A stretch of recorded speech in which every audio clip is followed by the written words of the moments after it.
ፍትሃዊነት ለቃል መታመን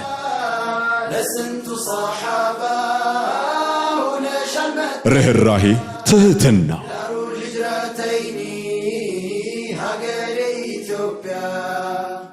ያኔ መጀመሪያዎቹን ሙስሊሞች ያስተናገደ እንግዳ አክባሪ አደራ ጠባቂ ለቃሉ ታማኝ ንጉስ ነበር አልነጃሺ። ያላህ መልእክተኛ እኛም ለቃላችን ታምነን በታላቁ ንጉስ ስም የሸሪዓ ህግጋትን በተከተለ መልኩ አደራ ጠብቀን ከወለድ ነፃ አገልግሎት ጀባ ብለናል። በነቢያችን ሱና በሐላሉ መንገድ በላቦ ውጤት ብቻ የሚበለጽጉበት ከወለድ ነፃ የባንክ አገልግሎት አልነጃሺ።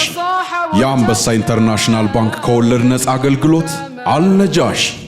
አንበሳ ኢንተርናሽናል ባንክ የስኬቶ አጋር